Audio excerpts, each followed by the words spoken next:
Welcome back to the pregame. Time right now for our Hodge Construction Player Profile, and tonight it is Cooper Koenig, a quarterback here for the Bears. And Cooper, starting off here, taking a look at Friday night down at Wapello, and did you realize that when you got the ball down basically in the end zone that you guys had run 10 offensive plays to that point through the first half? You don't really have time to think about it. You got to, keep with the offense and keep staying focused and getting the guys in the huddle focused. So, you can think about it after the game. You can think, well, that's pretty cool. But, in the moment, it's go time. It's business.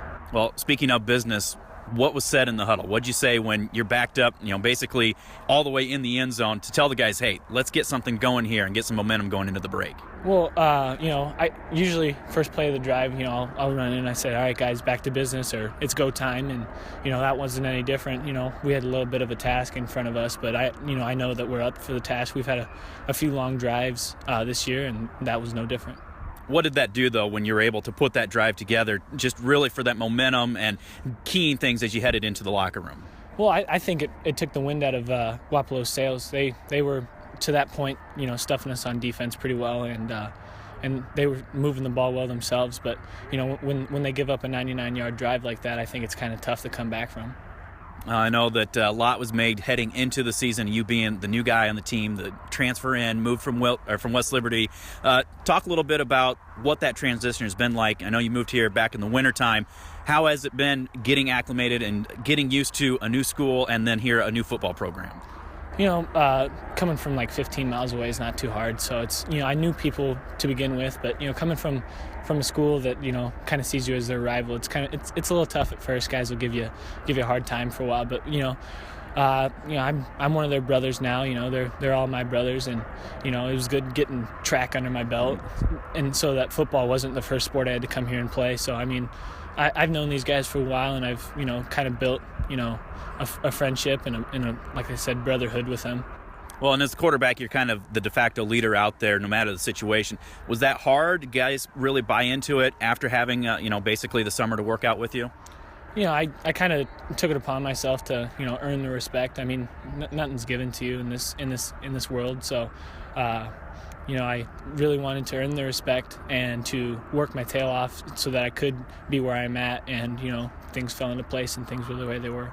Well, things falling into place offensively, too, putting up a lot of big numbers, spreading the ball around as well. You look at the different weapons that you have. I think 11 touchdowns to 6 different receivers. Are you looking for different guys trying to spread the wealth, or do you just basically see who's open, you're going to get the ball this time?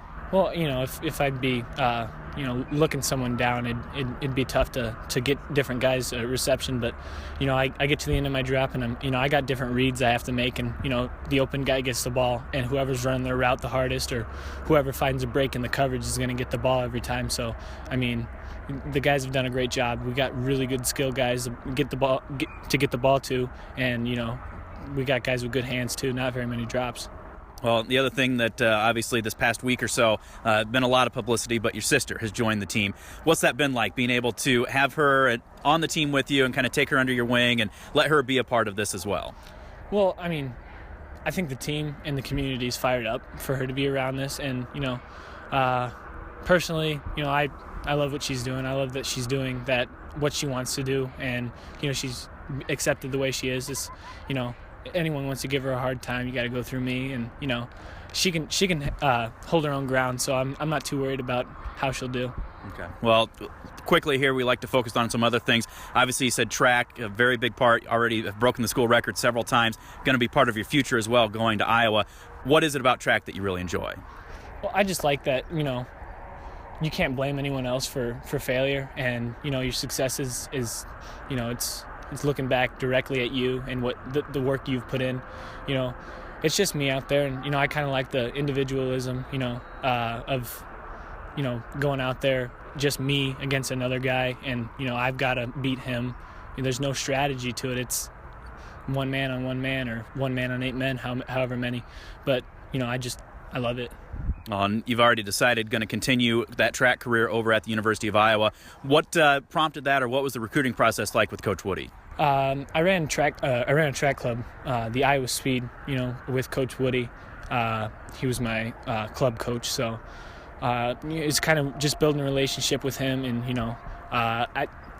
he had offered me the spot on over the summer, and I had taken some time to think about it. I went to the national track meet to kind of see if teams down south would draw any interest, but I came back and I thought, this is where I want to go. This is where I want to be. Everyone from around here grows up, a Hawkeye fan, being 10-15 minutes away from the university. So I know that you're going to be focusing on that here in a little while, but right now all the focus is going to be on Wilton here tonight. Senior night, last regular season home game here at the Little Rose Bowl. Cooper, best of luck. Thanks very much for joining us. Thank you. That is Cooper Koenig, tonight's Hodge Construction Player Profile. Back with more of the pregame. You're listening to the Bearcast at westbranchfootball.com.